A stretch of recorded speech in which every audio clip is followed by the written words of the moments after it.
Good evening students. चलो आगे। Good evening sir. Okay, तो सबसे पहले तो मैं बता दूं कि लाइक सॉरी गुड इवनिंग। कोई बोला दीदी मैं बोलो सर, ये किसको समझाया आपने, ये जो नया टर्म है? ये क्या ये किसी समझा किसी तुम लोग को मालूम चला ना सीबीएसई के तो चेंज किया कि पता नहीं।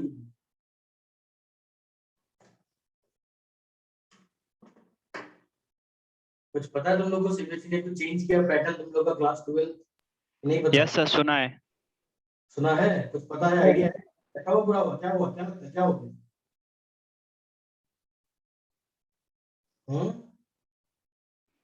सर बस इतना पता है 50-50 होगा, मतलब आपका टर्म 1 में 50% आएगा, टर्म 2 में 50% आएगा। एमसीक्यू बेस्ड होगा टर्म 1।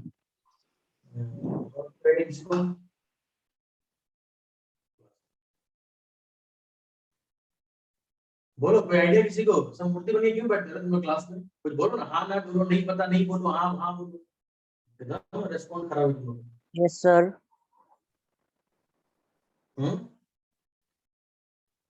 अच्छा हुआ बुरा हुआ बताओ, सब बताओ, क्या लग रहा अच्छा हुआ कि बुरा हुआ? सर सिलेबस अच्छा चलेगा। हाँ सर बताओ क्या सिलेबस पता चलेगा। क्या किया? सर सिलेबस देने के बाद पता चलेगा। बोलो सिलेबस में क्यों, सिलेबस में ऐसा क्या हो गया?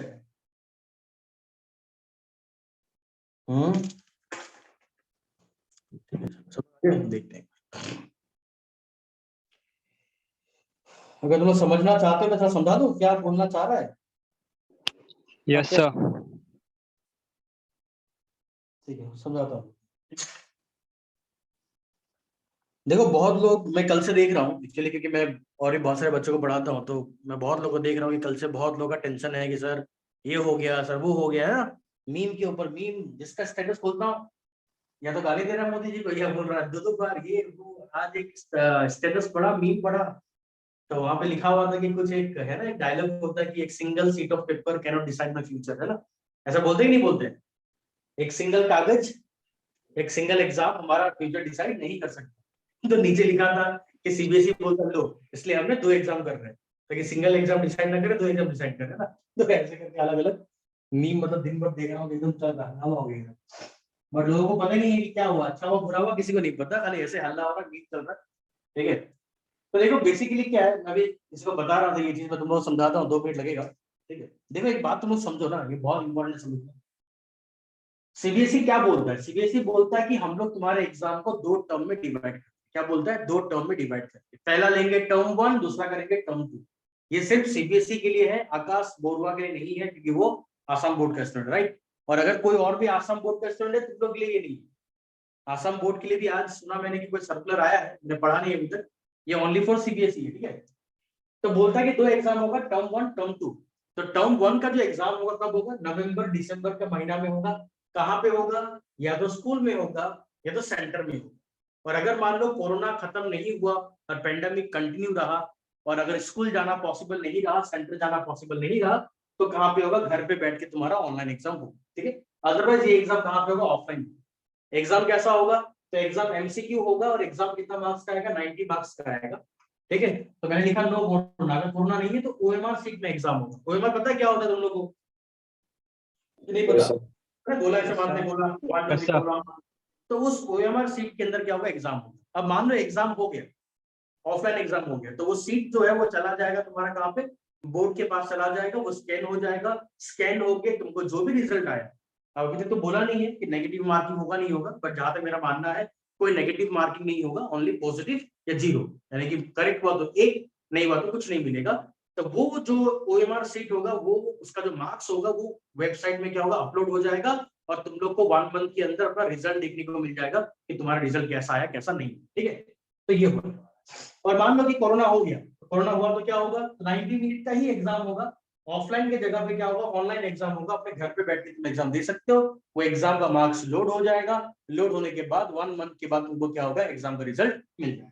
ठीक है, अब यहाँ पे ये बोला गया है कि टर्म 1 और टर्म 2 में जो सिलेबस डिवाइड होगा, 50-50% सिलेबस होगा, और 50% भी रिड्यूस सिलेबस के ऊपर डिपेंड होगा। यानी पहले जो बोर्ड है वो अपना सिलेबस को रिड्यूस करेगा, यानी कमाएगा, घटाएगा सिलेबस को, और सिलेबस घटाने के बाद जो सिलेबस बनेगा, उस सिलेबस का घटने के बाद जो सिलेबस बनेगा, उस सिलेबस का भी 50% तुम्हारे क्या होगा? फर्स्ट टर्म में आएगा, और 50% क्या होगा? Second term. ठीक है, अब और यहाँ पे क्या बोलता है कि अगर मान लो एग्जाम ऑफलाइन हुआ, अगर मान लो एग्जाम ऑफलाइन हुआ, तो जो तुम्हारा रिजल्ट बनेगा, उस रिजल्ट का 50% मार्क्स यहाँ से लिया जाएगा, और 50% मार्क्स यहाँ से लिया जाएगा। लेकिन अगर मान लो कि टर्म 1 जो है वो ऑनलाइन हो गया, क्या हो गया? ऑनलाइन, तो घर पे बैठ के एग्जाम दे दो। लेकिन टर्म 2 कब होगा? टर्म 2 अप्रैल से मई के अंदर में होगा। कहाँ पे होगा? स्कूल में होगा, सेंटर में होगा। कितना घंटा का एग्जाम होगा? 2 घंटा का एग्जाम होगा। एग्जाम में क्वेश्चन कैसा आएगा? Short answer type, long answer type, MCQ, assertion reasoning, case based study, सब कुछ आएगा, जो आता है सब कुछ आएगा। ठीक है, और ये एग्जाम कैसा होगा? ऑफलाइन। अगर मान लो कंडीशन खराब रहा, तो यहाँ पे भी क्या किया जाएगा? ऑनलाइन किया जाएगा। कैसा? एमसीक्यू, बिल्कुल इसकी तरह यहाँ पे भी एग्जाम होगा। और मान लो कि ये एग्जाम ऑनलाइन हुआ, और ये वाला एग्जाम अगर मान लो ऑफलाइन हो गया, तो इस एग्जाम पे एग्रीगेट को बढ़ा दिया जाएगा, यानी इस एग्जाम में तुमको जितना मिलेगा उससे 70% लिया जाएगा, लगभग मान के चलो 70 लिया जाएगा, और ये एग्जाम का जो वेटेज है वो कितना होगा? 30%। लेकिन मान लो ये भी ऑफलाइन हो गया और ये भी ऑफलाइन हो गया, तो यहाँ से 50% और यहाँ से 50% लिया जाएगा। मान लो ये भी नहीं हो पाया ऑफलाइन, ये भी ऑनलाइन, और मान लो ये भी ऑनलाइन हो गया, तब भी क्या होगा? 50-50% लिया जाएगा, और कोई भी हालत में तुम लोग का एग्जाम अप्रैल से लेके मई महीना में एग्जाम होगा ही होगा, चाहे कोरोना हो चाहे कोरोना ना। उसके बाद इसको छोड़ के और मार्क्स कहाँ से ऐड होगा? तो प्रैक्टिकल से ऐड होगा, असाइनमेंट से ऐड होगा, प्रोजेक्ट से ऐड होगा, अटेंडेंस से भी ऐड होगा। तो जो भी बच्चे क्लास नहीं अटेंड करते हैं स्कूल का अटेंडेंस के चक्कर में, तो प्लीज उनको मैं बताना चाहता हूँ कि attendance is very very important. Teacher के हाथ में कोई ना कोई मार्क्स होगा, अगर तुम्हारा अटेंडेंस खराब है तो अभी भी टाइम है, अटेंडेंस को अच्छा करो, ठीक है, ताकि तुमको वहां से कुछ नंबर मिल सके, वो नंबर तुम्हारा खाली हाथ ना निकल जाए, ठीक है। तो ये तो रहा पैटर्न के बारे में मैंने समझाया। कुछ डाउट इसमें तो पूछो, बता दो वापस, कुछ पूछना है पैटर्न के ऊपर? क्लियर है? क्लियर सर है? हाँ बोलो, पूछो। सर पैटर्न मतलब टर्म 1 जो होगा दिसंबर में, वो तो एमसीक्यू बेस्ड होगा। एमसीक्यू होगा, फुल एमसीक्यू। सर तो मैं एक सर मतलब हम सर से पूछा था, सर ऐसे तो एमसीक्यू रहा तो हर चीज तो मतलब ऐसे पूछा था, मतलब चीटिंग हो जाएगा ना अगर ऐसे रहा तो? क्या चीटिंग होगा बताओ? मतलब अगर घर से दिया सपोज। हाँ तो होगा, होगा, होगा। हाँ इसमें क्या है? हाँ सर। हाँ, तो सर तो ने क्या? बोला question most of the questions आएगा मतलब ए एन आर आएगा मतलब। ना ना ना ना, ऐसा सीबीएसई ने कहीं नहीं बोला। अब मुझे नहीं नहीं है पता ना? कौन क्या है, बट ऐसा अनाउंसमेंट सीबीएसई ने कहीं नहीं किया है कि तुमको असर्शन और रीजनिंग ही पूछा जाएगा, ऐसा कहीं नहीं बोला। वहां पे उन्होंने क्लियरली बोला है कि जो पैटर्न होगा that will be your MCQ. अब एमसीक्यू के अंदर असर्शन रीजनिंग पूछा जा सकता है, वो भी कंफर्म नहीं है। यहाँ पे जैसे बोल दिया है, यहाँ पे जो एग्जाम होगा वहां पे असर्शन रीजनिंग आएगा, बट यहाँ पे जो एग्जाम होगा that will be purely MCQ based exam. अब असर्शन रीजनिंग हो सकता है, बट ऐसा कहीं नहीं बोला गया कि ज्यादा क्वेश्चन वो होगा कम क्वेश्चन, ऐसा कुछ अनाउंसमेंट सीबीएसई ने तो नहीं किया, ठीक है। Yes sir, thank you sir. और कुछ डाउट है? सर टर्म 1 में कितने क्वेश्चंस आएंगे? वो नहीं पता, बोला 90 मार्क्स का 90 मिनट का एग्जाम होगा। 90 मिनट का मतलब 1.5 घंटा, तो 1.5 घंटा का अगर एग्जाम होगा तो मान के चलो 100 क्वेश्चन, 90 क्वेश्चन ऐसे ही होगा। और कितना होगा? 90 या 80 क्वेश्चन मान लो, जो भी होगा, ठीक है। Okay sir. अब कितना क्वेश्चन होगा ये भी नहीं पता है, ये सब बात नहीं बताया सीबीएसई ने। जुलाई के एंड तक बताएगा सिलेबस क्या होगा कैसे होगा। अब देखो ये तो ठीक है, ये जो सीबीएसई ने बोला मैं वो बता रहा हूँ। अब मैं अपना पॉइंट ऑफ व्यू रखना चाहता हूँ कि ये एडवांटेज है कि डिसएडवांटेज। तुम लोग के माइंड पे चल रहा होगा, बहुत लोगों को लग रहा होगा कि अच्छा हुआ, बहुत लोग बोलेंगे सर खराब हुआ, पता नहीं क्या है, हमारे साथ ही नाइंसाफी, दो बार बोर्ड एग्जाम देना पड़ेगा। अब मैं तुमको समझाता हूँ कि कितना एडवांटेज है, ये करने से कितना फायदा हो रहा है। पता है किसी, तुम लोग मुझे बताओ कितने लोगों को लग रहा है कि फायदा हो रहा है, कितने को लग रहा है लॉस है, बताओ एकदम सच हाँ, बताओ। फायदा है, फायदा है, एडवांटेज। सर नहीं पता सर। नहीं समझ आ रहा है? बाकी लोग क्या है? कुछ नहीं, बाकी लोगों को देखा जाएगा। फायदा होगा। मोदी जी को मैंने मान लिया। देखो कोई मुझे बताएगा सबसे बड़ा फायदा क्या है इसका?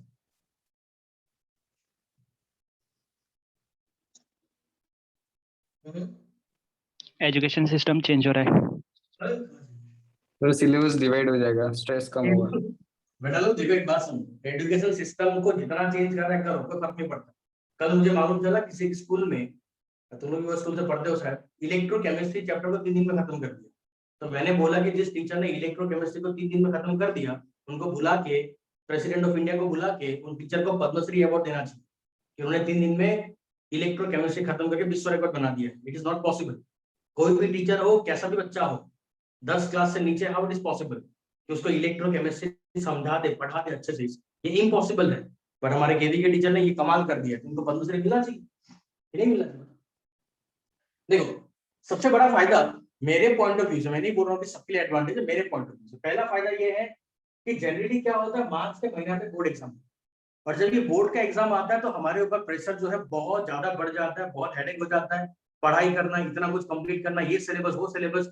अब ये फायदा हो गया कि मार्च तक के लिए तुम्हारा जो प्रेशर था, जो लोड था, वो लोड अब आधा हो जाए।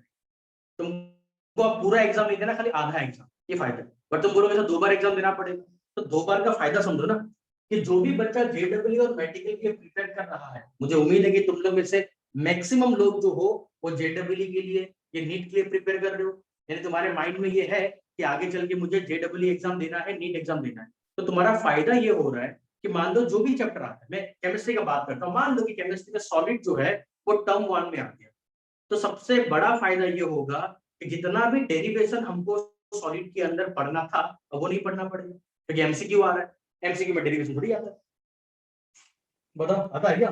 ना हमको डेरिवेशन करना पड़ेगा, ना हमको डायग्राम्स पढ़ना पड़ेगा। कौन बोलेगा डायग्राम बना के दिखाओ?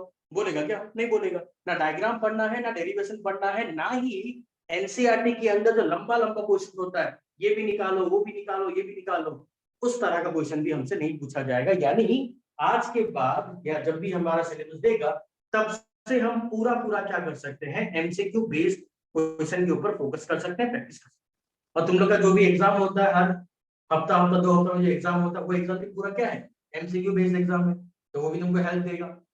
तुम्हारा कॉन्सेप्ट अगर क्लियर है तो एमसीक्यू में तुम अच्छा कर सकते हो, है ना। थ्योरेटिकल क्वेश्चन में क्या होता है कि 1 घंटा में तुम 2 या 3 क्वेश्चन ही प्रैक्टिस कर पाओगे, बड़ा बड़ा न्यूमेरिकल। यहाँ पे क्या होगा, 1 घंटा तुम्हारे पास है, तुम 10 से 15 क्वेश्चन प्रैक्टिस कर जाओगे, तो वो तुम्हारा एक एडवांटेज हो गया, है कि नहीं।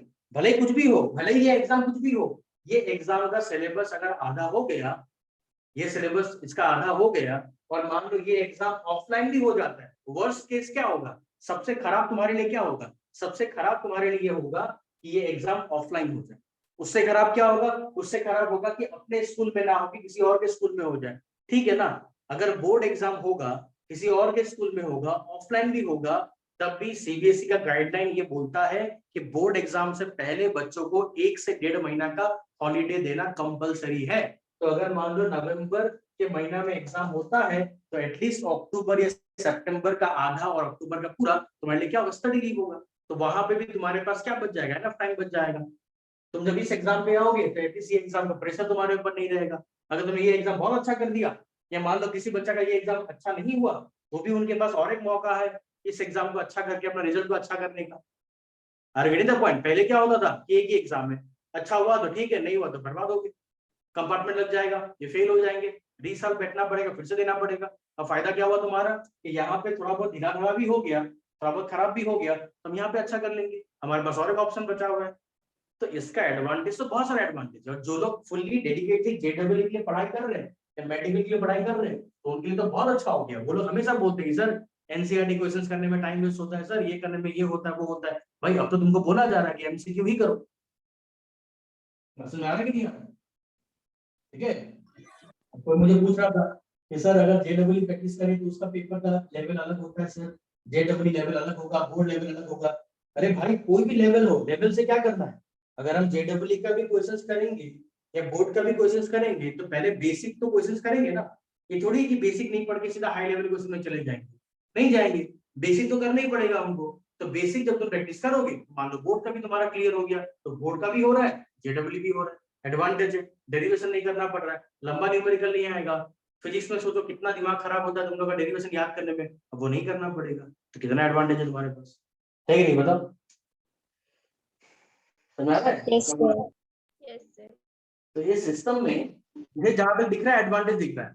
अगर तुम्हारे माइंड में कुछ है तो मुझे बताओ, या कुछ पूछना है तो पूछो, तो आगे बढ़ते हैं हम लोग। सर जेई का एक अटेम्प्ट जो जनवरी में होता है वो उसका क्या होगा फिर?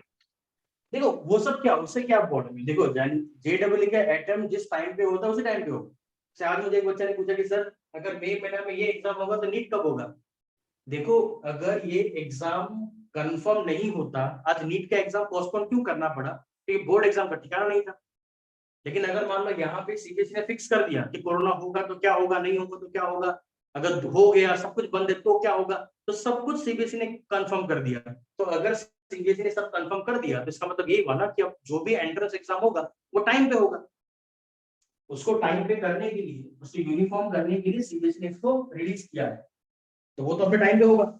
जो एग्जाम जिस टाइम पे होता है वो एग्जाम उसी टाइम पे होगा, इससे कोई मतलब नहीं है हम लोग। आज से 2 साल पहले, 2017 या 18 नॉट रॉन्ग 18 में शायद, तब जेडब्ल्यू का एक ही एग्जाम हुआ करता था। और वो जेडब्ल्यू के एग्जाम का जो एग्जाम था ना, वो बोर्ड एग्जाम, जब बोर्ड एग्जाम चल रहा था उसी बीच में जेडब्ल्यू का एग्जाम था। और इंटरेस्टिंगली लास्ट एग्जाम था फिजिकल एजुकेशन। तो इन्होंने क्या किया सीबीएसई ने कि लास्ट एग्जाम मतलब फिजिकल एजुकेशन और उससे पहले वाला एग्जाम के बीच 14 डेज का गैप रख दिया, और उन 14 डेज के गैप के बीच में 7वां दिन या 8वां दिन जेडब्ल्यू का एग्जाम रख दिया। तो सीबीएसई इतना सोचेगा तुम लोग के लिए, है ना, ये सब कुछ तो गवर्नमेंट ही कंट्रोल करता है। तो उन लोग कोई भी एग्जाम को क्लैश नहीं कराएंगे, सब कुछ उन लोग सिस्टमेटिकली कराएंगे, ठीक है। Yes sir. सर बोलो। सर क्वेश्चन तो ऐसे भी आ सकता है ना सर, एमसीक्यू टाइप में, कि जिसे सॉल्व करके आंसर निकालना पड़े। नहीं, या सर मतलब एक बार पढ़ा और बस नहीं। देखो जेडब्ल्यू में ये बात, हाँ अच्छा क्वेश्चन है, बहुत अच्छा क्वेश्चन है। देखो जेडब्ल्यू में जब से पैटर्न को चेंज किया गया है तो जेडब्ल्यू में ये बोला गया है कि 25 क्वेश्चन जो आएगा वो पूरा एमसीक्यू आएगा और उसके अंदर जो 5 क्वेश्चन आएगा उसको बोलते हैं इंटीग्रेशन टाइप क्वेश्चन, जहां पे तुमको क्वेश्चन दिया रहेगा, सॉल्व करके उसका आंसर लिखना है। लेकिन जब एमसीक्यू बोला जाएगा, व्हाट इज एमसीक्यू, जब बोल रहा है कि एमसीक्यू मतलब मल्टीपल चॉइस क्वेश्चन, तो मल्टीपल चॉइस का मतलब ये नहीं होगा कि तुमको क्वेश्चंस करके लिखना पड़े, ठीक है ना भाई? Yes sir. जब वो लोग मेंशन कर रहे हैं एमसीक्यू, अगर वो ये बोलते हैं कि शॉर्ट आंसर क्वेश्चन आएगा, अगर ऐसा बोलता सीबीएसई कि शॉर्ट आंसर क्वेश्चन आएगा, तब हम ये डाउट कर सकते थे कि शॉर्ट आंसर में पता नहीं कैसे आएगा सर, ऐसे आएगा वैसे आएगा। लेकिन ऐसा नहीं बोला है, सीबीएसई ने बोला है कि हम लोग जो पेपर देंगे वो तुम्हारा कैसा आएगा, एमसीक्यू आएगा। तो एमसीक्यू का मतलब होता है मतलब जो मल्टीपल चॉइस क्वेश्चन नहीं आएगा, अलग क्वेश्चन। क्लियर है? और कुछ तो पूछो।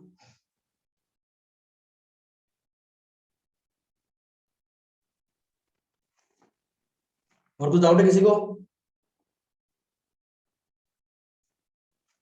नहीं है? चलो देखो, इसमें दुखी होने वाला कोई बात नहीं है। जितने लोग भी दुखी थे, मुझे नहीं पता, दुखी तुमको तब होना चाहिए जब सीबीएसई तुमको ये बोले कि हमने 3 चैप्टर और बढ़ा दिया। अगर ऐसा बोले तो दुखी हो ना। तो सीबीएसई बोल रहा है कि हमने चैप्टर नहीं बढ़ाया, वही चैप्टर है, वही सिलेबस है, वही पढ़ना है, तो दुखी होने का क्या रीजन है? कुछ रीजन नहीं है। 2 बार एग्जाम होगा, ठीक है, कौन सा नया बात है? पहले तुम 5 बार एग्जाम दिया करते थे, अब 2 बार एग्जाम दोगे। अपने स्कूल में होगा, बाहर के सेंटर में होगा, इट्स कॉमन। और तुमको ये फेस करना पड़ेगा। क्लास 12 का बच्चा अगर ये बात को लेकर रोएगा कि मेरा एग्जाम 10 बार हो रहा है, तो तुम क्लास 12 कैसे पहुंच गए? नहीं पहुंचो क्लास 12। साइंस नहीं पढ़ो फिर तो, है ना, आर्ट्स कॉमर्स पढ़ो, क्योंकि एग्जाम तो तुम्हारा पार्ट ऑफ लाइफ है। एक स्टूडेंट के लाइफ में exam is part of life. Exam जब भी हो सकता है, कहीं भी, रेडी रहो एनी टाइम, 24/7, कहीं भी एग्जाम हो, नींद में भी एग्जाम हो, I am ready for the exam. तो ये होना पड़ेगा। तो वही हो रहा है, और तुमको तो इतना इजी बना के दिया है ताकि तुम लोग अपना बोर्ड का एग्जाम को अच्छा कर सको। और सेकंड बात ये है कि जो भी बच्चा सीरियस है अपने लाइफ को लेके, जो बच्चा जेडब्ल्यू क्लियर करना चाहता है, जो मेडिकल क्लियर करना चाहता है, उनके लिए तो ये कोई फर्क ही नहीं पड़ना चाहिए कि तुमको बोर्ड में तुम कुछ भी उखाड़ लो, 99% भी लेके आओ। अगर तुम्हारा जेई क्लियर नहीं होता तो फिर क्या फायदा 99% का? Are getting the point? तो ये बात ध्यान रखना कि जो मेडिकल पढ़ना चाहता है वो 99 नहीं 100% लेके आओ, बट इधर अपना एंट्रेंस क्लियर नहीं हुआ तो क्या फायदा? कुछ फायदा नहीं है। तो ये बात का ध्यान रखना कि अगर तुम फोकस दो तो तुमको तो तुम्हारा तो सेम बात है, तुमको कोई फर्क ही नहीं पड़ना चाहिए सीबीएसई क्या बोल रहा है क्या नहीं बोल रहा है। बिकॉज तुमको बोर्ड एग्जाम करना है, लेकिन तुम्हारा मेन एम है अपना एंट्रेंस को क्लियर करना। हाँ, जो लोग बोर्ड के लिए फोकस कर रहे हैं, जो बोर्ड में बहुत अच्छा लेके आना चाह रहे हैं, तो उन लोग के लिए ये अनडाउटेडली बहुत फायदा होने वाला है। उनका रिजल्ट पहले के कंपेयर में बढ़ने वाला है, क्योंकि एमसीक्यू एक ऐसा चीज है जो बहुत अच्छा करना पॉसिबल है, बहुत खराब करना भी पॉसिबल है। अगर तुम्हारा कॉन्सेप्ट क्लियर है तो तुम बहुत अच्छा रिजल्ट कर सकते हो। और हम लोग जो यहाँ पढ़ते हैं, मैं जो पढ़ाता हूँ या बाकी फैकल्टी जो पढ़ाते हैं, अनडाउटेडली हम लोग ट्राई करते हैं कि तुम लोग कॉन्सेप्ट को अच्छे से क्लियर करने का। भले स्लो पढ़ रहे हैं, अभी तो हम लोग बहुत स्लोली जा रहे हैं, बहुत ही आराम से जा रहे हैं, बट जितना चैप्टर पढ़ा है मुझे उम्मीद है कि उतना चैप्टर में तुम लोग कॉन्सेप्ट तो एटलीस्ट क्लियर है। तो ये एडवांटेज हम लोग के पास तो जरूर होगा, ठीक है? तो सब कुछ वही है, पढ़ो, पढ़ना तो है ही हम लोग को, है ना? चलो फिर आगे बढ़ते हैं। और कुछ तो नहीं पूछना?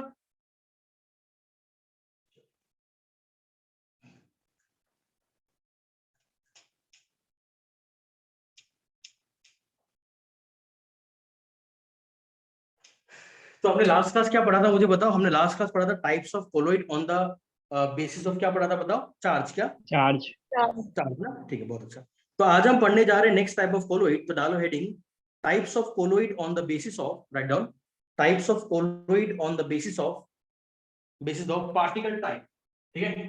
सर ये खत्म नहीं हुआ था क्या सर, चार्ज वाला? चार्ज खत्म हो गया, ये चार्ज नहीं, इसके बाद नेक्स्ट चार्ज खत्म नहीं हुआ बोल रहे हो क्या? Yes sir. सर चार्ज आपने खत्म हो गया? नेगेटिव हाँ, वही है, पॉजिटिव।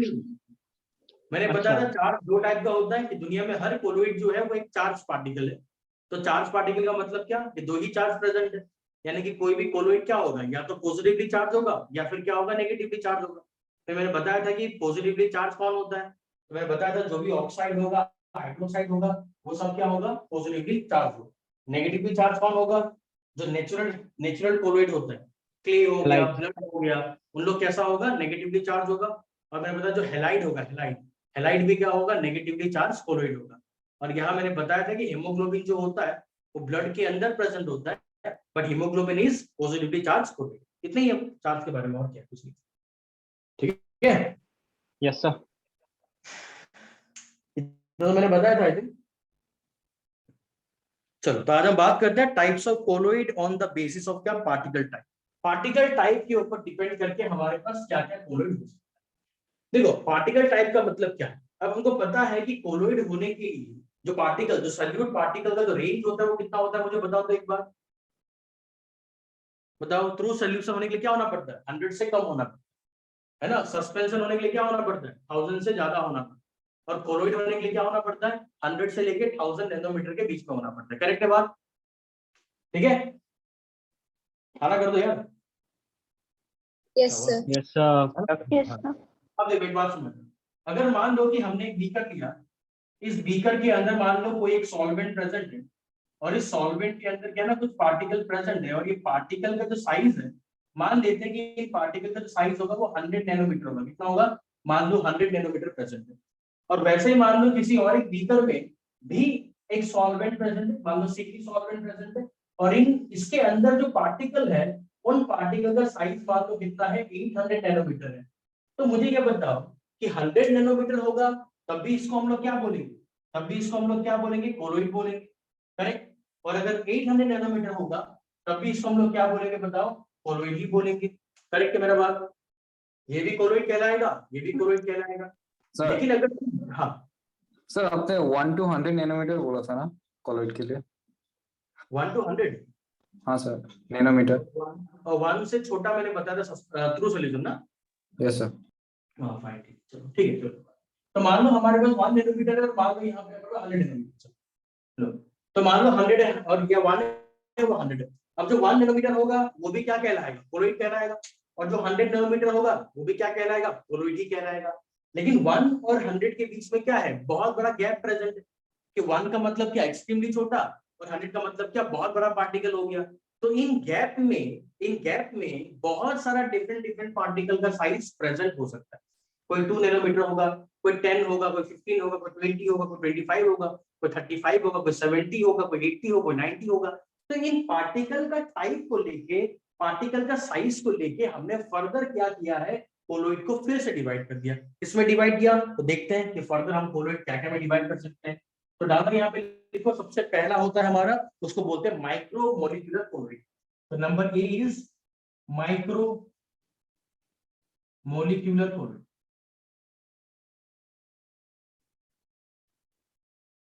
तो हमारे पास पहला होता है माइक्रो मॉलिक्यूलर कोलोइड। क्या है, माइक्रो मॉलिक्यूलर कोलोइड। देखो नाम में ही बोला गया है कि ये क्या है, माइक्रो मॉलिक्यूलर कोलोइड है। नाउ क्या होता है माइक्रो मॉलिक्यूलर का मतलब, माइक्रो मॉलिक्यूलर का मतलब होता है कि कोलोइड बनने के लिए जो पार्टिकल का हमको रेंज चाहिए होता है, इस माइक्रो मॉलिक्यूलर के अंदर क्या होगा, जो पार्टिकल प्रेजेंट होगा उनका जो साइज होगा वो जिस रेंज हमको चाहिए उस रेंज से भी क्या होगा, छोटा साइज का पार्टिकल प्रेजेंट होगा। जैसे मैंने बोला कि हमको चाहिए 1 नैनोमीटर, तो अगर मान लो 1 नैनोमीटर से छोटा पार्टिकल साइज प्रेजेंट है तो क्या वो कोलोइड कहा जाएगा, क्या बोलो, कोलोइड बोला जाएगा क्या उनको, बोलो बोलो बोलो, नहीं बोला जाएगा, नहीं नो बोला सर। जाएगा। तो मान लो एग्जांपल लेते हैं, हम बात करते हैं सल्फर का। मान लो हमारे पास सल्फर प्रेजेंट है एस कंडीशन में। ये सल्फर को हमने क्या कर दिया, सॉल्वेंट के अंदर डाल दिया, पानी के अंदर हमने क्या कर दिया, सल्फर को यहाँ पे ऐड कर दिया। जैसे पानी के अंदर ये सल्फर ऐड हो जाएगा तो सल्फर का जो पार्टिकल साइज होता है, एक सिंगल पार्टिकल, वो इतना छोटा होता है, वो इतना छोटा होता है कि वो कोलोइड के रेंज में आ ही नहीं पाए। वो इतना छोटा होता है कि वो अपने आप को थ्रू सोल्यूशन कंडीशन में रखना। बट हमको पता है कि जब भी सल्फर और वाटर को तुम मिक्स करोगे तो sulphur in water is the example of क्या, कोलोइड। ये किसका एग्जांपल होगा, कोलोइड का एग्जांपल होगा। बट सल्फर का एक्चुअली में साइज क्या है, बहुत छोटा साइज है। तो सल्फर कोलोइड कैसे बन गया, तो सल्फर यहाँ पे क्या करता है, ये सल्फर का जो पार्टिकल है, कुछ पार्टिकल आपस में क्या करते हैं, कंबाइन हो जाते हैं। मान लो इतना पार्टिकल ने बोला कि चलो हम लोग क्या करते हैं, आपस में कंबाइन हो जाते हैं। यहाँ पे भी इन्होंने बोला कि चलो हम लोग 4-5 मिलके आपस में क्या होते हैं, कंबाइन हो जाते हैं। चलो हम लोग 4-5 मिलके आपस में क्या हो जाते हैं, कंबाइन हो जाते हैं। और यहाँ पे इन्होंने बोला कि चलो हम लोग 3-4 मिलके आपस में क्या हो जाते हैं, कंबाइन हो जाते हैं। तो जब ये छोटा छोटा पार्टिकल, छोटा छोटा बहुत सारा पार्टिकल जब आपस में कंबाइन हो जाएगा, तो पहले मान लो इनका पार्टिकल बहुत छोटा हुआ करता था, लेकिन ये 4 पार्टिकल जब कंबाइन होके अपने आप को एक सिंगल पार्टिकल के फॉर्म में निकाल लेगा, तो ऑब्वियस सा बात है ये कौन से रेंज में आ जाएगा, बताओ कौन सा रेंज में आएगा, बोलो यार, कोलॉइड। कौन सा रेंज, कोलॉइड रेंज में आएगा, है ना। तो ये ऐसा टाइप का जो कोलॉइड होता है उसको हम लोग क्या बोलते हैं, माइक्रो मोलिकुलर कोलॉइड बोलते हैं। यानी जहां पे पहले अगर स्टार्टिंग में देखा जाए तो पार्टिकल का साइज जो है बहुत छोटा छोटा साइज होता है, बट वो पार्टिकल आपस में क्या करते हैं, जुड़ जाते हैं, और जुड़ के the reach to the colloidal range. और जब वो कोलॉइड रेंज में पहुंच जाएंगे तो वैसा सोल्यूशन को, वैसा कोलॉइड को हम लोग क्या नाम देंगे, माइक्रो मोलिकुलर कोलॉइड। क्या नाम देंगे, माइक्रो मोलिकुलर कोलॉइड। बात समझ में आता है, ठीक है। Yes, sir. Yes, sir. तो यहाँ पे प्लीज एक लाइन लिखो। देखो अब एक बात समझो, एग्जाम एमसीक्यू होगा तो एमसीक्यू का एक ही तरीका है, क्लास को सुनो बहुत ध्यान से, मैं जो जो बोलता हूँ हर लाइन को सुनो। अब जो बच्चा क्लास को ऑन करके सोने चला जाता है उनके लिए डिफिकल्ट हो जाएगा, लेकिन देखना बाद में मैं तो हेल्प नहीं करूंगा, मैं तभी बता रहा हूँ, मैं तो सिर्फ उनको ही हेल्प करूंगा जो क्लास में अटेंटिव है और जो क्लास में रेस्पॉन्ड करते हैं। जो लोग क्लास में सोते हैं मेरे से हेल्प मत मांगना आगे, मैं तो सिर्फ यही बता दूं, ठीक है। कल का जिनका ऑनलाइन एग्जाम हुआ, सर ये बताओ वो बताओ ना, मैं नहीं बताऊं। जो क्लास में रहते हैं, सुनते हैं, रेस्पॉन्ड करते हैं, मैं उनको हेल्प करूंगा, कोई प्रॉब्लम नहीं, पूछना मेरे से एग्जाम में बताऊंगा सब, और जो नहीं करते उनको नहीं बताऊंगा।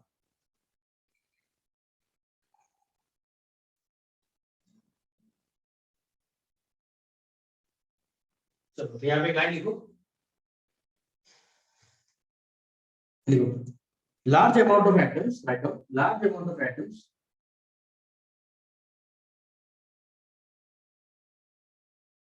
large amount of atoms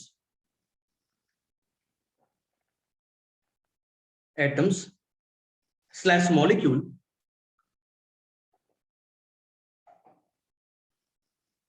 large amount of atoms slash molecules are held by van der Waals force, are held by van der Waals force, are held by क्या, van der Waals force। ठीक है, ये बात को ध्यान देना यहाँ पे, जैसे मैंने तुम लोगों को बताया अभी कि बहुत सारा पार्टिकल जो क्या होगा, कंबाइन हो जाए। पहले वो उनका साइज बहुत छोटा होता है, माइक्रो मोलिक्यूल, माइक्रो साइज बहुत छोटा होगा, माइक्रो लेवल का साइज होगा, तो इन लोग कोलॉइड रेंज में नहीं आते। तो इनको कोलॉइड रेंज में आने के लिए क्या करना पड़ता है, इन बहुत सारा पार्टिकल को आपस में कंबाइन होना पड़ता है। तो जब भी ये बहुत सारा पार्टिकल आपस में कंबाइन होगा, तो when the particle will combine together, तो ये तभी कंबाइन होगा ना जब इनके बीच में कोई ना कोई फोर्स ऑफ अट्रैक्शन होगा।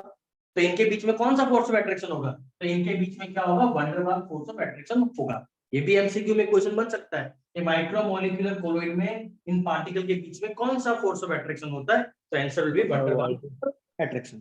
ठीक है, तो आगे लिखो यहाँ पे, the large amount of atoms slash molecules are held by van der Waals forces, are held by van der Waals forces so that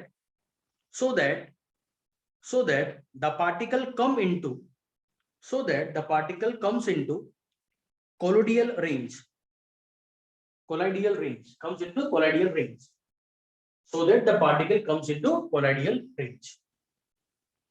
समझ में आ गया, so that the particle comes into colloidal range। Example क्या होगा, इसका example होगा gold plus water.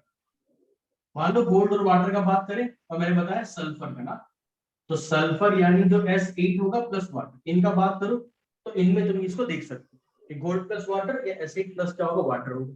इनको जब तुम कंबाइन करोगे तो ये क्या होगा, मान लो जो गोल्ड होगा AU, इनका पार्टिकल पहले छोटा छोटा पार्टिकल होगा, बट ये छोटा छोटा पार्टिकल आपस में क्या करेंगे, कंबाइन करेंगे with the van der Waals force of attraction, और ये सब मिलके अपने आप पे बड़ा रेंज में, बड़ा साइज में लेके जाएंगे, जो रेंज कैसा होगा, कोलॉइड का रेंज होगा, और इनको हम लोग क्या बोलेंगे, माइक्रो मोलिकुलर कोलॉइड बोलेंगे। क्लियर हो गया बात? सर वो सल्फर है ना? हाँ सल्फर, सर बात समझ में आया? Yes sir.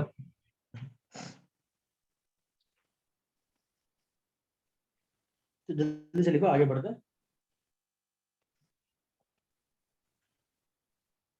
ये संडे तुम लोग का जो एग्जाम होगा वहां पे सिलेबस एक चैप्टर है वापस से, ये चैप्टर।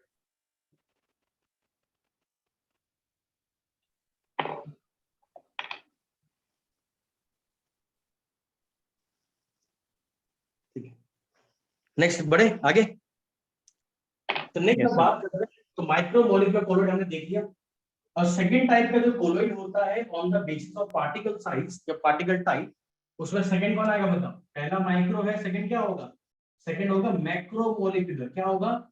Macro molecular colloid. तो सेकंड कोलॉइड को हम लोग क्या बोलते हैं? Macro molecular colloid. क्या बोलते हैं? Macro molecular colloid. अब मैक्रो मॉलिक्यूलर कोलॉइड क्या होता है? ये बहुत ही इजी है। देखो माइक्रो के अंदर मैंने क्या बताया था? माइक्रो के अंदर बताया था कि पहले तुम जिसको मिलाओगे उनका पार्टिकल साइज बहुत छोटा होता है, तो क्योंकि बहुत छोटा होता है तो वो कोलॉइड रेंज में नहीं आ पाता। तो कोलॉइड रेंज में आने के लिए उन छोटा छोटा पार्टिकल को आपस में फिर से कंबाइन होना पड़ता है। और जब वो कंबाइन हो जाएंगे आपस में, तो उनके बीच में कौन सा फोर्स काम करेगा? तो उनके बीच में van der Waals force of attraction काम करेगा। वो कंबाइन होगा और अपने आप को एक कोलॉइड के रेंज में लेके आएगा। तो उस केस में उसको हम लोग क्या बोलते हैं? Micro molecular colloid.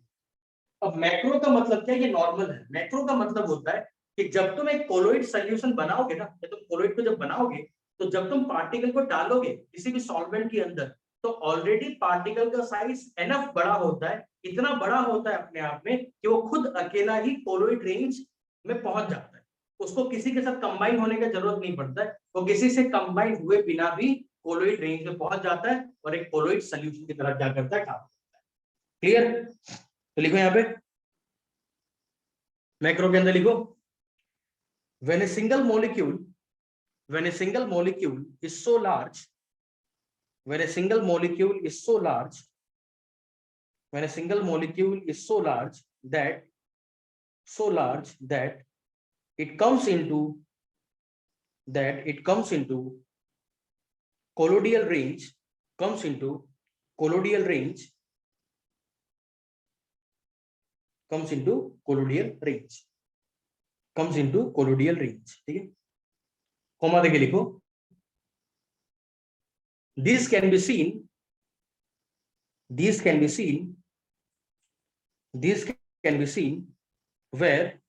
where the molar mass of the solute, is very high. These can be seen where the molar mass of the solute is very high. When the molar mass of the solute is very high, मतलब क्या? मतलब ये है कि macro molecular colloid कहाँ देखने को मिलता है? तो ये वहां देखने को मिलेगा जहां पे सॉलिड का जो सल्यूट पार्टिकल तो मिलाने वाले हो, उस सल्यूट पार्टिकल का मोलिकुलर मास जो होगा, मोलर मास जो होगा, उसको हाई होना पड़ेगा, ज्यादा होना पड़ेगा। तो वैसा सल्यूट जिनका मोलर मास पहले से ही ज्यादा होता है, वो जनरली कैसा कोलॉइड बनाएगा? They will form macro molecular colloid. Clear होगा कि नहीं हुआ? ठीक है, एग्जाम्पल ले लो इसका, स्टार्च ले लो। स्टार्च हो गया, प्रोटीन हो गया, एक्सेट्रा।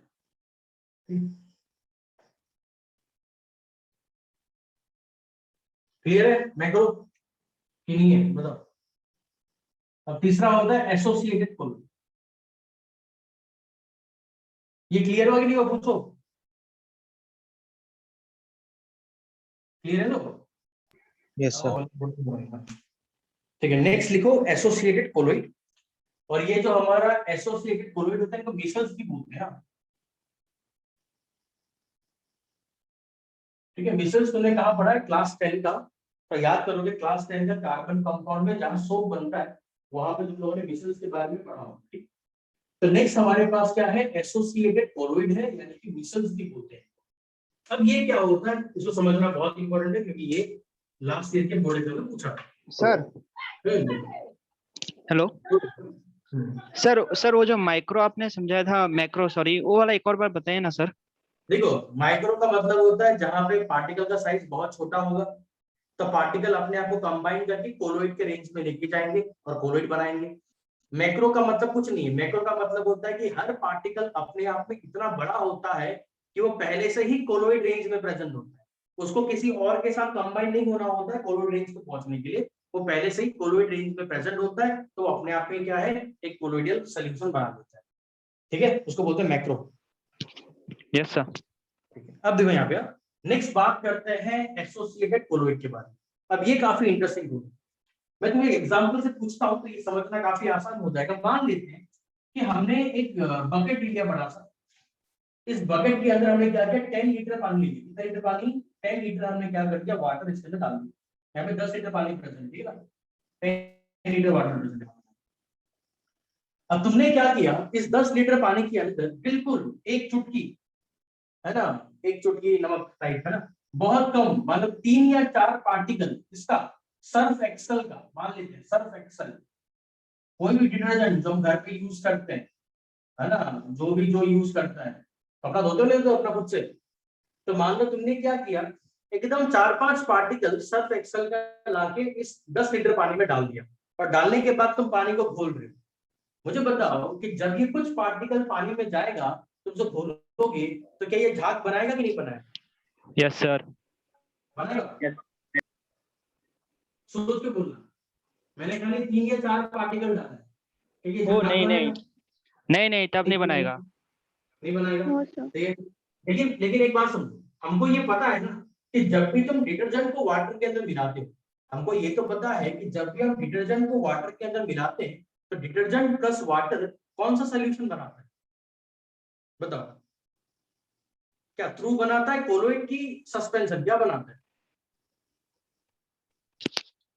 सस्पेंशन। कैसे बनेगा यार? देखो तुम लोग अभी भी क्लियर है ना, सस्पेंशन का मतलब होता है कि मैंने सर्फ एक्सेल को डाला पानी में, घोल दिया, घोलने के बाद क्या हुआ, सर्फ एक्सेल नीचे जाके बैठ गया। ऐसा होता है कि भूल जाता है? बताओ तुम जब पानी में डिटर्जेंट को मिला के घोलते हो तो डिटर्जेंट क्या पानी के नीचे जाके बैठ जाता है क्या? वो तो बैठता है? No sir. नहीं बैठता, वो घुल जाता है उसके अंदर। तो क्या बनाएगा? थ्रू तो नहीं बनाएगा, कोलोइड बनाएगा। तो हमको पता है कि डिटर्जेंट और वाटर का जो सॉल्यूशन बनेगा वो कैसा बनेगा, कोलोइड बनेगा, राइट? ये नहीं बनेगा, कोलोइड बनेगा। यस सर, कोलेट बनेगा। लेकिन प्रॉब्लम क्या है? प्रॉब्लम ये है कि जब हमने इस पार्टिकल को बहुत कम कंसंट्रेशन में डाला, बहुत कम कंसंट्रेशन, इतना कम डाला कि झाग नहीं बन रहा। ऐसे मुझे पता है कि डिटर्जेंट को पानी में मिलाओगे तो झाग बनना चाहिए, पर तुमने इसका कंसंट्रेशन इतना कम ले लिया कि ये झाग नहीं बना पा रहा है। तो ये जो सोल्यूशन है वो कैसा बिहेव करेगा? This solution will behave as an true solution. कैसा बिहेव करेगा? ट्रू सोल्यूशन की तरह क्या करेगा, बिहेव करेगा, क्योंकि हमने इसका कंसंट्रेशन बहुत कम डाल दिया। लेकिन मान लो धीरे धीरे जब मैं इसका कंसंट्रेशन को बढ़ाना स्टार्ट करूंगा तो ये कैसा बिहेव करेगा? तो ये झाग बनाएगा, और झाग बनने के बाद it will start behaving as the colloid. कैसा बनना स्टार्ट करेगा? ये एक कोलोइड की तरह क्या होगा, बन जाएगा। लेकिन कब? जब तुम सल्यूट का कंसंट्रेशन को बढ़ाओगे तब। जब तक तुम सल्यूट का कंसंट्रेशन को नहीं बढ़ाते हो तब तक, जब तक तुम इसका कंसंट्रेशन नहीं बढ़ाते हो तब तक ये ट्रू सॉल्यूशन की तरह बिहेव करेगा। जब तुम इसका कंसंट्रेशन को बढ़ाते हो इस पानी के अंदर तो ये कैसा बिहेव करेगा, कोलोइड की तरह क्या करेगा, बिहेव करना स्टार्ट करेगा। तो ऐसा कोलोइडियल सॉल्यूशन को जो इनिशियली कम कंसंट्रेशन में ट्रू सॉल्यूशन की तरह बिहेव करता हो और कंसंट्रेशन बढ़ाने से कोलोइड की तरह बिहेव करता हो, वैसा सॉल्यूशन को हम लोग क्या बोलते हैं, एसोसिएटेड कोलोइड। क्या बोलेंगे? Associated colloid. और मिसल्स क्यों बोलते हैं? मिसल्स इसलिए बोलते हैं कि झाग जब बनता है ना, झाग तो पता होगा कि डिटर्जेंट या सोप के पास 2 एंड होता है, एक लायोफिलिक और लायोफोबिक। उसको हम लोग क्या बोलते हैं? क्या एंड बोलते पता है?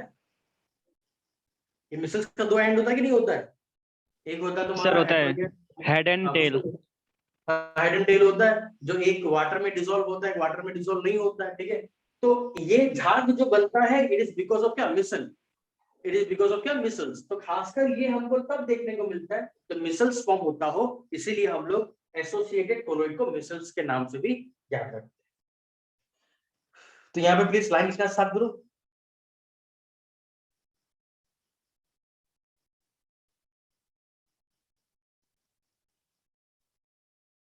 बताओ,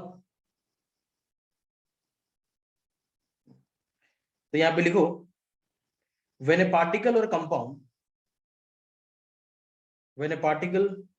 or compound when a particle or compound is dissolved, when a particle or compound is dissolved at low concentration, dissolved at low concentration, dissolved at low concentration, dissolved at low concentration, it will form through solution. It will form through solution. It will form through solution. But when the concentration of the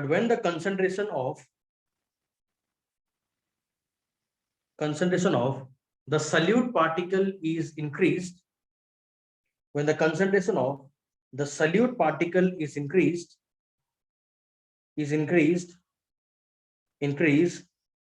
the molecules starts aggregate, the molecule starts to form, the molecule starts to form aggregate, the molecule starts to form aggregate, molecule starts to form aggregate particle,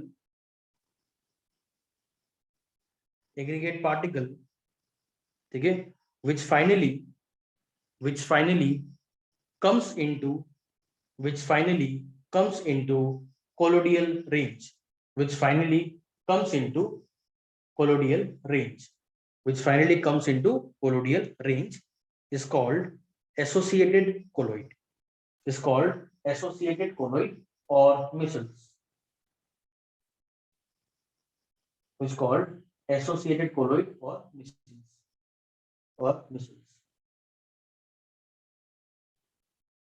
sir एक बार repeat कर देना.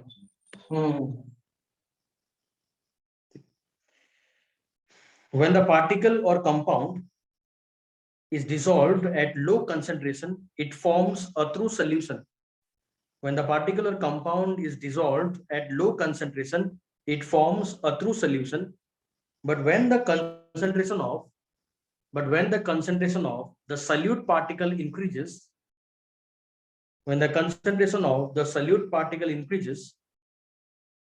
the molecule starts to form aggregate particle,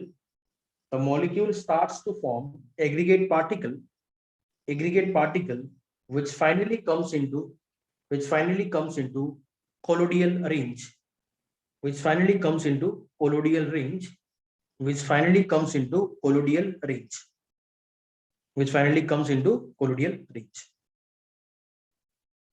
समझ में आ गया बात? ठीक है. Example लिखो सोप सोल्यूशन, एग्जाम्पल इसका लिखो सोप सोल्यूशन, ये बेस्ट एग्जाम्पल इसका सोप सोल्यूशन. ठीक है. अब सोप का मतलब भाई साबुन मत सोचना, सोप डिटर्जेंट सब, ठीक है ना. Soap solution.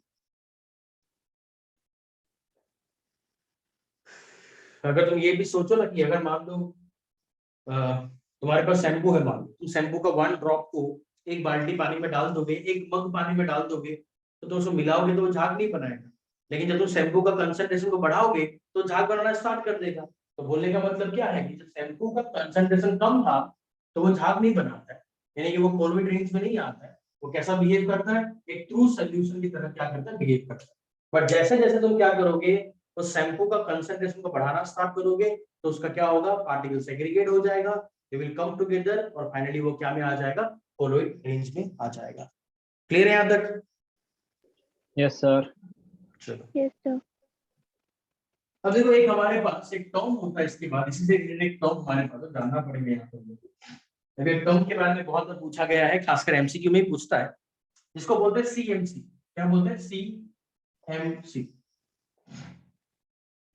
सीएमसी का मतलब क्या होता है? जनरली सीएमसी एक मेडिकल कॉलेज से बहुत फेमस है.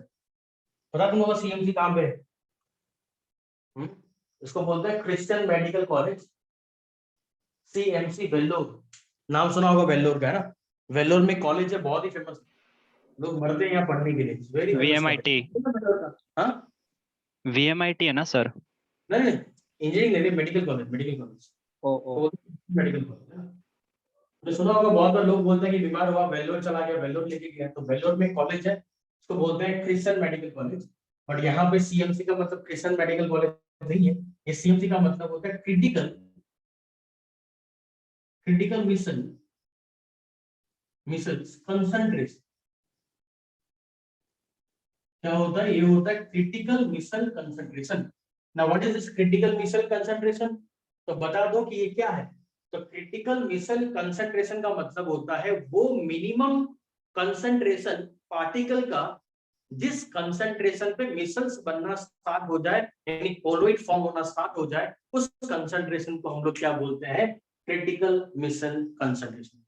Are you getting the point? जैसे मैंने बताया कि हमने पहले क्या किया, मतलब मान लो 4-5 पार्टिकल सर्फ एक्सेल का हमने डाल दिया, तो वो मिसल नहीं बनाएगा। लेकिन जब तुम पार्टिकल को बढ़ाओगे, जब 100 पार्टिकल डालोगे, 200 पार्टिकल डालोगे, 300 पार्टिकल डालोगे, तो मान लो 300 पार्टिकल डालने के बाद झाग बनना स्टार्ट हो गया, तो वो 300 नंबर ऑफ जो पार्टिकल है, वो 300 पार्टिकल का जो कंसंट्रेशन है, उस कंसंट्रेशन को हम लोग क्या बोलेंगे?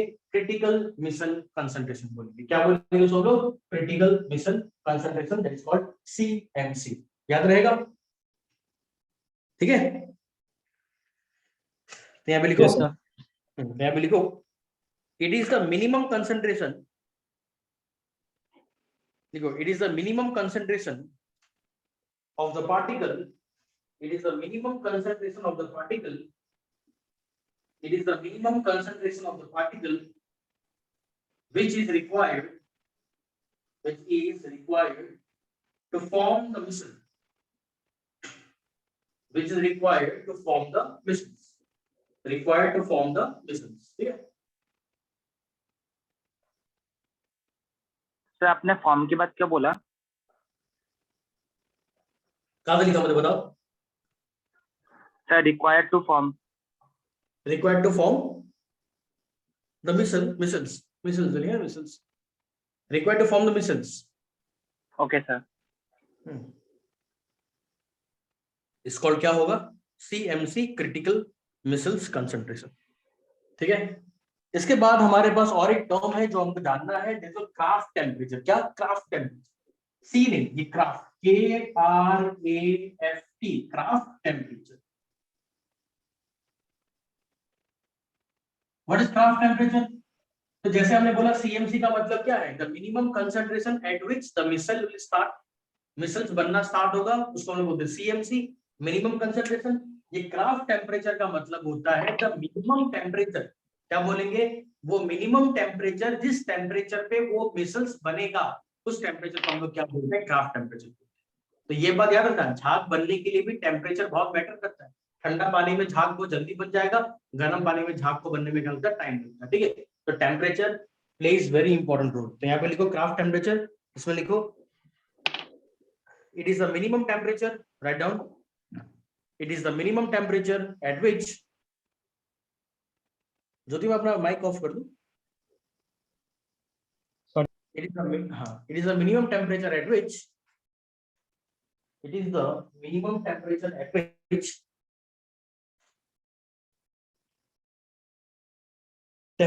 which the formation of missiles, at which the formation of missiles starts, at which the formation of missiles starts,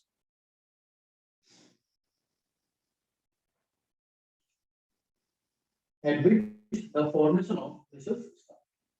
ठीक है, यस सर। Yes, sir. तो यहाँ तक क्लियर हो गया तुम लोग को? अब तुम लोग अपना एक होमवर्क लिखो, तो अपना होमवर्क मतलब क्या? ये तुमको खुद से पढ़ना है, सेल्फ स्टडी। तो लिखो क्लींजिंग एक्शन ऑफ सोप, मैंने पहले ही पढ़ा हुआ है, इसको प्लीज पढ़ना, रीडिंग कर लेना एक बार। क्लींजिंग एक्शन ऑफ सोप, ठीक है, सोप कैसे क्लीन करता है? सोप में डिटर्जेंट हो, ये प्लीज पढ़ लेना। क्लींजिंग एक्शन ऑफ सोप, ठीक है, सोप का और डिटर्जेंट का कैसे क्लीन करने का तरीका है, ये तुमने क्लास 10 के अंदर पढ़ा होगा। ये प्लीज इसको वापस से दोबारा एक बार पढ़ लेना, पढ़ लोगे तो? ठीक है, Yes, sir. रीडिंग करना, Yes, रीडिंग sir. करना। हाँ, रीडिंग करना। अगर मान लो सिलेबस रिड्यूस हो गया, तो लास्ट ईयर ये हटा दिया था, लास्ट ईयर ये पूरा हटा दिया था, और लास्ट ईयर कैटलिस्ट जो अभी तक हमने नहीं पढ़ा वो पूरा हटा दिया था। अब देखो सिलेबस अभी तक आया नहीं है, जुलाई के एंड तक आएगा, तो मान लो चलेगा क्या क्या हटा दिया वापस। मिटा दो उसको, आगे बढ़ते हैं।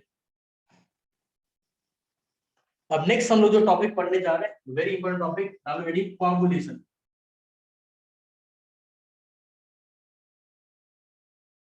Next topic is called coagulation. क्या बोलते हैं हम लोग? कोआगुलेशन। तो कोआगुलेशन क्या होता है देखते हैं।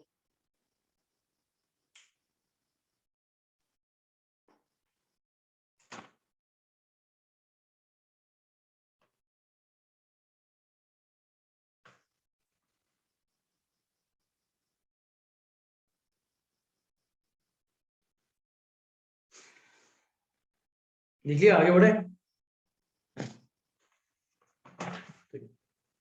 तो पहले इसका नाम लिखो, मतलब प्रोसेस क्या होता है लिखो, फिर समझाता हूं मैं ध्यान से कि क्या होता है। Very important process.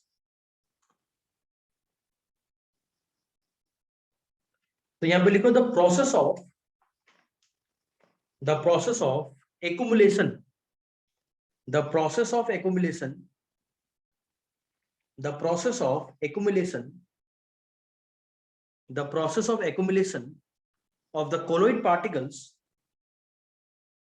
the process of accumulation of the colloid particle, of the colloid particles together, of the colloid particles together to get the large size, to get the large size, to get the large size, which ultimately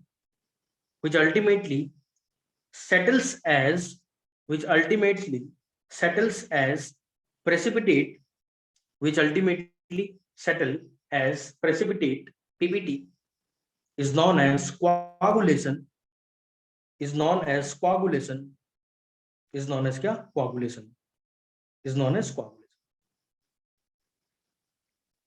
sir settle S के बाद Precipitate, settle as precipitate, settle as precipitate is known as coagulation, is known as coagulation or flocculation, और क्या होता है? Flocculation और flocculation, FLUOCC, flocculation. Spelling देख लेता हूं मैं, FLOCCU,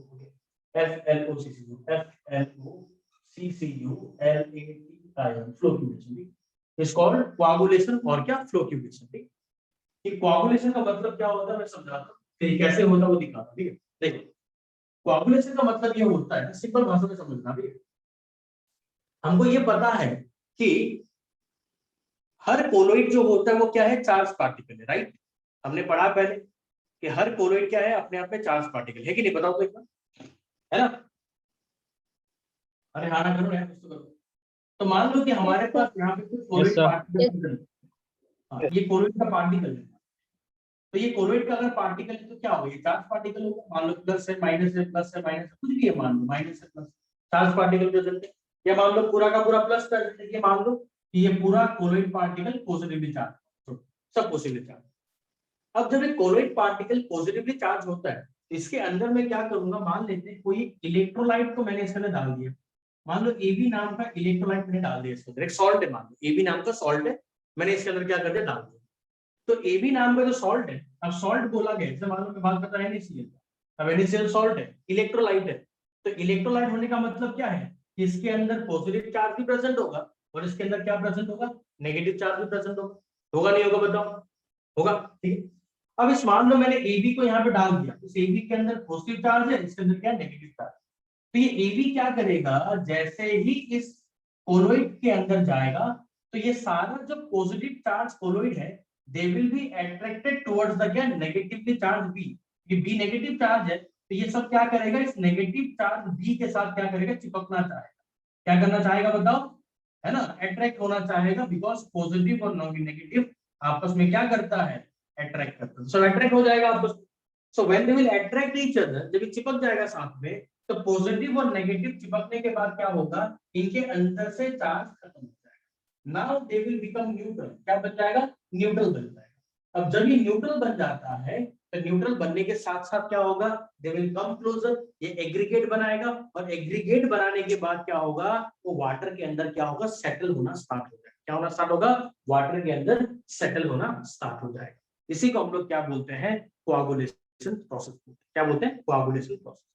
ये कोआगुलेशन इतना खतरनाक प्रोसेस है, मैं तुमको बताऊं कि अगर मान लो कि हमारे पास एक बहुत गंदा पानी है, दिल्ली के अंदर से यूज करते हैं हम लोग, आसाम में तो बहुत साफ पानी यूज करते हैं, दिल्ली वैली में क्या होता है? सीवेज का पानी बोलते हैं। सुना है कभी तुमने बोलते हुए सीवेज का पानी?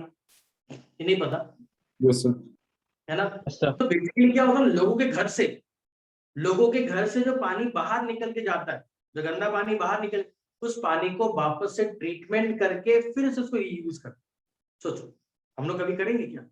हम लोग आसाम के लोग कभी नहीं करते ना, आसाम तो अलग है। तो इसको हम लोग वापस से रीयूज करते हैं। इसको हम लोग क्या बोलते हैं?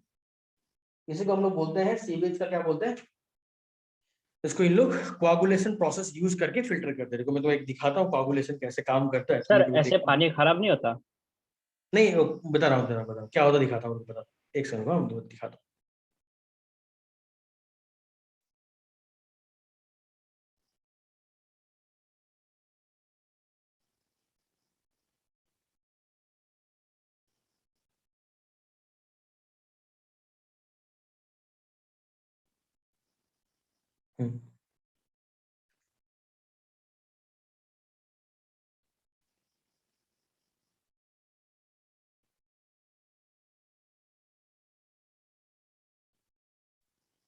यहाँ पे एक मैं दिखाता हूँ एक कोआगुलेशन का बेसिक एक वीडियो मेरे पास था। वो वीडियो पता नहीं कहाँ गया, एक बहुत अच्छा वीडियो। तुम यहाँ पे देखो एक बार, ठीक है? तुम इसको कंपेयर करना एक बार, देखो यहाँ पे, ठीक है?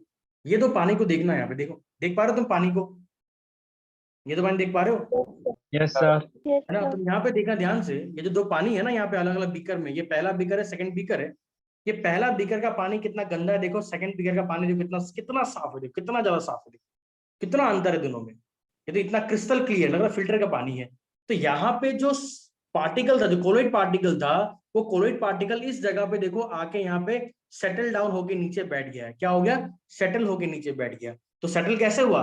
ये सेटल होने का प्रोसेस को ही बोलते हैं कोआगुलेशन प्रोसेस। क्या बोलते हैं? Coagulation process. यानी कि इन लोग क्या करते हैं, इस पानी के अंदर देखो कोलोइड पार्टिकल, इसमें यही फेनोमेना है कि कोलोइड पार्टिकल एक चार्ज पार्टिकल होता है। तुम क्या करो, उस कोलोइड पार्टिकल के अंदर एक नेगेटिवली चार्ज पार्टिकल को डाल दो। तो जैसे ही नेगेटिवली चार्ज, मतलब ऑपोजिटली चार्ज, अगर ये पॉजिटिव है तो नेगेटिव डालो, नेगेटिव है तो डाल दो पॉजिटिव।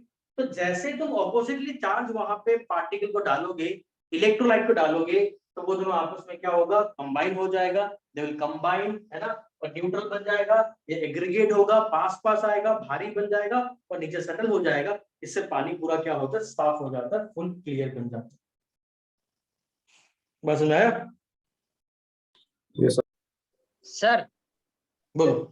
सर ये जो इलेक्ट्रोलाइट डालते हैं तो सर मतलब इसमें सिर्फ नेगेटिवली चार्ज डालते हैं या सर पूरा इलेक्ट्रोलाइट डाला जाता है? नहीं, वो तो डिपेंड करेगा ना, वो डिपेंड करेगा तुम कौन सा डाल रहे हो, ठीक है? ये तो ये दिखाता हूँ, एक लड़का ने एक्सपेरिमेंट किया है, बहुत अच्छा एक्सपेरिमेंट किया, इसने दिखाता हूँ। ये तो डिपेंड करेगा कि तुम कौन सा डाल रहे हो। बेसिकली हम लोग जो इलेक्ट्रोलाइट डालते हैं ना मयंक, तो इलेक्ट्रोलाइट के अंदर नेगेटिव चार्ज भी प्रेजेंट होता है, पॉजिटिव भी प्रेजेंट होता है। बोलना डिफिकल्ट है कि तुम क्या डाल रहे हो। इसको देखना, ये बीकर, इसको देखना, लड़का क्या कर रहा है, इसका एलम मिला रहा है, ठीक है? देखो यहाँ पे, ये मडी वाटर है, इसने क्या किया? एलम, फिटकरी, पता है फिटकरी क्या होता है? वो सेविंग करने के बाद जो पत्थर लगाते हैं, फिटकरी, यस सर, दाढ़ी में है ना? लगाते हैं। वो देखो, ये देखो, ये फिटकरी को पीस के, ये एलम भी क्या है ना, बहुत अच्छा कोआगुलेटिंग एजेंट होता है। ये देखो, इसको डाल दिया इसके अंदर और मिलाना स्टार्ट करोगे। ये लोग गांव में पहले पहले यूज करते थे कुआं का पानी को साफ करने के लिए। ये फिटकरी डाल दिया कुआं के पानी में और पानी साफ हो गया। तो बेसिकली क्या होता है, इसको मिलाना स्टार्ट करोगे इसके अंदर, घर पे भी ये चीज कर सकते हो। ये मडी वाटर में पानी इसको मिलाओगे तो कुछ देर के बाद क्या होगा, ये पानी जो है वो सेटल होके बैठना, देखो बैठना स्टार्ट हो गया, देखो सेटल होना स्टार्ट हो गया। ये देखो नीचे क्या हुआ, कोआगुलेट हो गया, ये नीचे बैठना स्टार्ट, देख रहे हो? तो ऐसे करके क्या होता है, ये काम करता है। अब इसको बहुत ही बड़े लेवल पे काम करके वाटर को फिल्टर किया जाता है। मतलब ये जितना गंदा चीज था इसके अंदर, जो भी कोलोइड पार्टिकल था जिसके कारण ये गंदा हो रहा था, उसको ही हमने क्या कर दिया, वाटर से हटा दिया। तो उसके ऊपर का जो वाटर बच जाएगा, और वो कैसा बन जाएगा, प्योर वाटर बन जाएगा। उसको निकालो। अब उसको निकालने के बाद तुम कम फिल्ट्रेशन मेथड को यूज करके भी पानी को रीयूज कर सकते हो। समझ में आया? बोलो क्या डाउट है, पूछो। सर मतलब वही फिटकरी यूज करते हैं क्या हाई लेवल में भी, मतलब बड़ा? इसमें एग्जांपल हम लोग बेसिकली इलेक्ट्रोलाइट यूज करते हैं। अब इलेक्ट्रोलाइट कौन सा यूज करना है, उसके पीछे लॉजिक होता है। उसको बताने के लिए एक रूल है, हार्डी स्प्लूज रूल, बताऊंगा इस रूल को। तो वो रूल आपको बताता है कि तुम लोग कौन सा कोआगुलेटिंग एजेंट को यूज करोगे कोआगुलेशन प्रोसेस को करने में, ठीक है ना? एक मैंने बताया कि बेसिकली कोआगुलेशन क्या होता है, और कोआगुलेशन का बहुत सारा एप्लीकेशन है, आगे मालूम चलेगा। समझ में आया कोआगुलेशन क्या है कि नहीं समझ में आया? यस सर, आ गया। मैं clear was no doubt. Yes sir. Yes sir. चलो तो यहाँ पे आगे लिखो on adding of electrolyte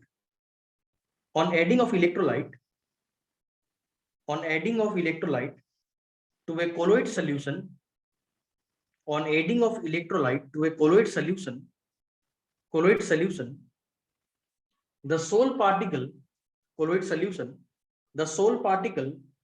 takes up the oppositely charged ion. The sole particle takes up oppositely charged ion and thus get neutralized and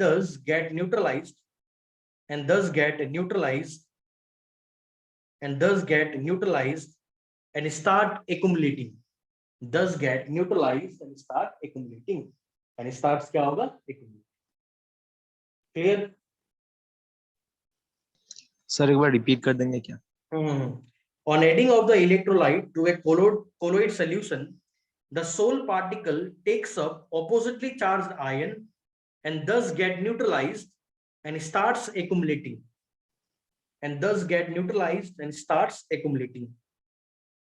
वापस से बता रहा हूं, on adding of electrolyte to a colloid solution, the sole particle takes up oppositely charged ion and thus get neutralized and starts accumulating.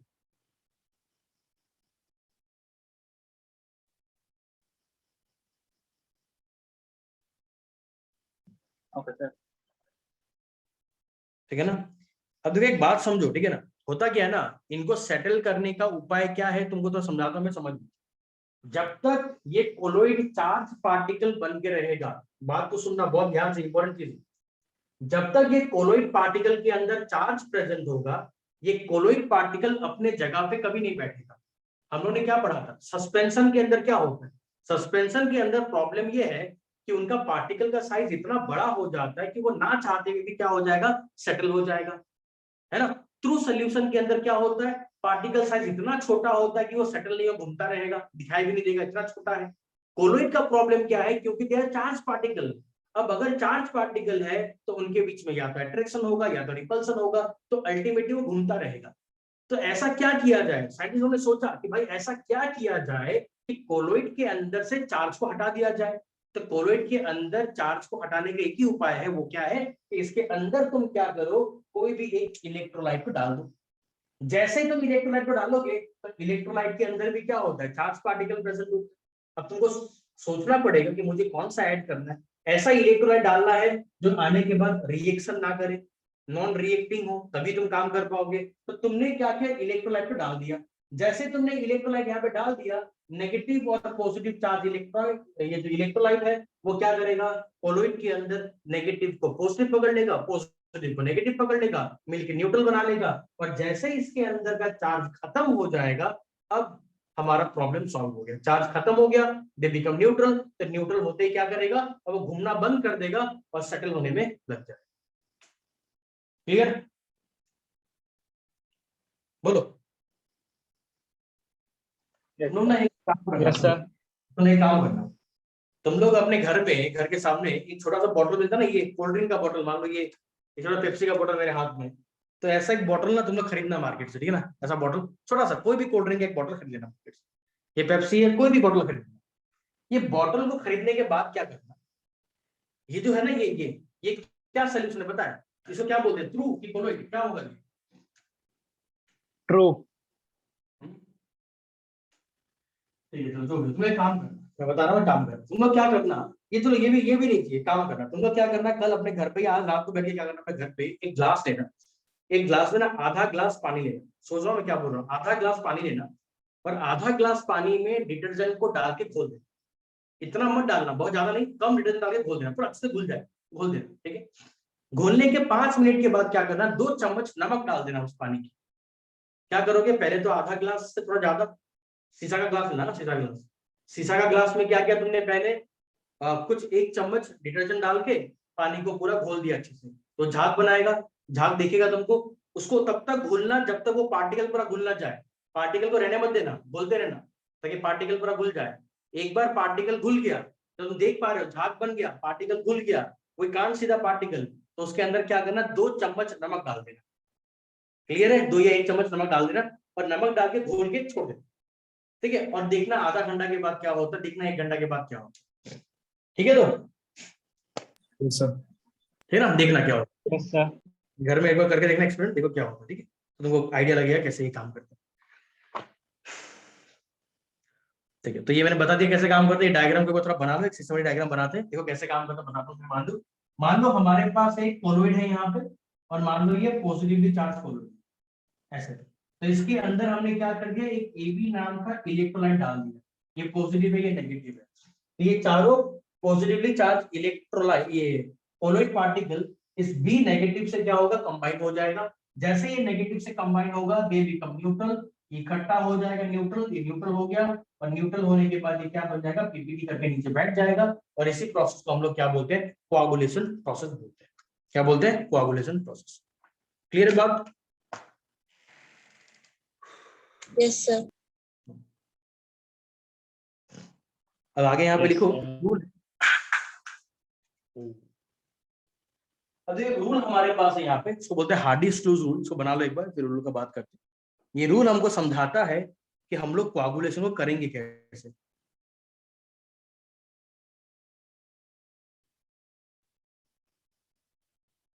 ये हो गया तो बोलना, मिटा दूंगा, आगे बढ़ना है। हो गया ये?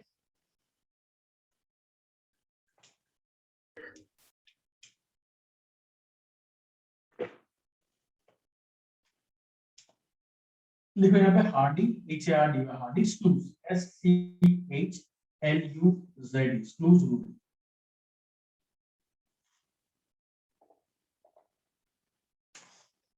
अभी हार्डी स्लूज रूल क्या बताता है, समझने का ट्राई करो। ये जो रूल है ना, हार्डी स्लूज रूल, ये रूल हमको बताता है कि कैसे तुम कोआगुलेशन प्रोसेस को चलाओगे, कैसे कोआगुलेशन को ज्यादा करोगे, कैसे ये पॉसिबल है, वो कौन बताएगा हमको? हार्डी स्लूज रूल बताएगा। क्या बोलता है? एक लाइन लिखो, according to this rule, write down, according to this rule, according to this rule, according to this rule, more is the charge, write down, more is the charge, more is the charge on oppositely charged ion, more will be the charge on oppositely charged ion, oppositely charged ion, more will be the coagulation.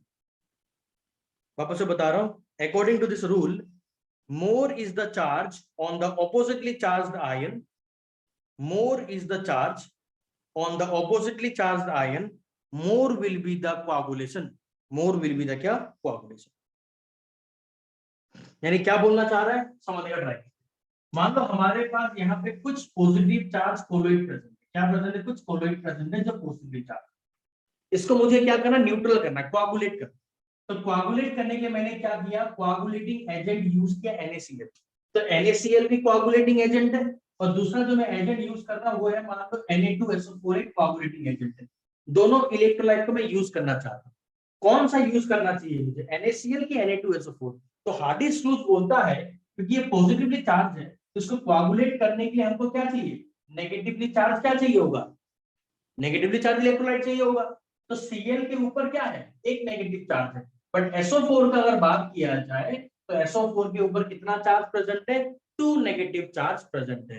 तो क्या बोला गया है, more is the charge on oppositely charged ion, more will be the क्या, coagulation. तो अगर मुझे पूछा जाए कि इन दोनों में तुम कौन सा कोआगुलेटिंग एजेंट को यूज करना चाहते हो, तुम्हारा आंसर क्या होगा, सर मैं Na2SO4 को एज ए क्या यूज करूंगा, क्या यूज करूंगा, कोआगुलेटिंग एजेंट। बस में आता है कि नहीं? Yes sir. बोलो। Yes, sir. इसका उल्टा भी सेम है। मान लो हमारे पास नेगेटिवली चार्ज कोलॉइड है, अब नेगेटिवली चार्ज कोलॉइड को तुम कोआगुलेट करना चाहते हो, तो ऑप्शन क्या है तुम्हारे पास, या तो मान लो NaCl है, या मान लो MgCl2 है। मान लो दोनों हमारे पास है, तो कौन सा यूज करें? हमको पता है कि ये नेगेटिवली चार्ज है, तो मुझे पॉजिटिव चार्ज इलेक्ट्रोलाइट चाहिए होगा, तो सोडियम के ऊपर पॉजिटिव चार्ज आता है, और Mg के ऊपर क्या है, पॉजिटिव 2+ चार्ज। तो अगर 2+ चार्ज होगा, more is the charge on oppositely charged ion, more will be the क्या कोआगुलेशन।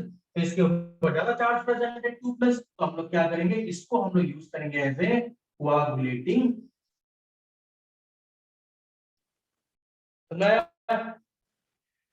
तो अगर नेगेटिव चार्ज को कोआगुलेट करना है तो हमको क्या चाहिए होगा, पॉजिटिवली चार्ज इलेक्ट्रोलाइट चाहिए होगा, और अगर पॉजिटिव को करना चाहते हो तो नेगेटिवली चार्ज इलेक्ट्रोड चाहिए। क्लियर हुआ, क्लियर नहीं हुआ बताओ? Yes sir.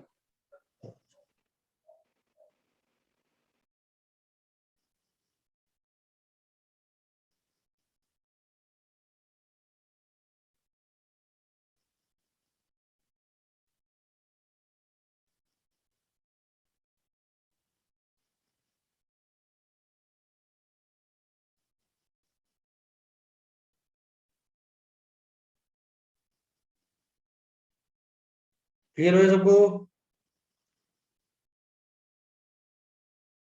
Yes sir. चलो यस अच्छा, ठीक है, तो हम लोग यहाँ तक हमने खत्म कर दिया। नेक्स्ट क्लास में इसको फर्दर हम लोग कंटिन्यू करेंगे यहीं से, ठीक है? कुछ डाउट है आज की क्लास में पूछना तो पूछो।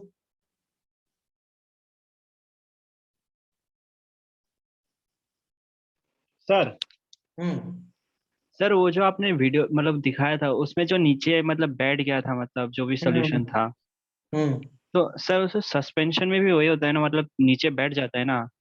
हाँ हाँ, वही होता है करेक्ट। तो सस्पेंशन ही है ना सर? नहीं नहीं नहीं, सस्पेंशन तो क्यों नीचे बैठता है? सस्पेंशन इसलिए नीचे बैठता है क्योंकि उसका जो पार्टिकल साइज है बहुत बड़ा होता है, हेवी होता है, नीचे बैठता है।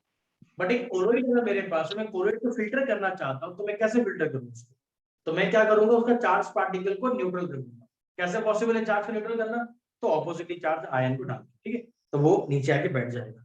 तो उसको हम लोग सस्पेंशन नहीं बोलेंगे, हम बोलेंगे कि उसमें कोआगुलेशन हो गया था। तो वो कोलोइड, उसमें क्या हो गया, कोआगुलेशन हो गया, ठीक है? Yes sir.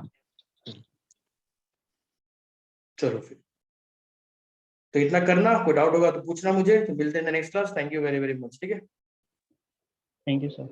Thank you sir. Thank you, sir. चलो। Thank you, sir.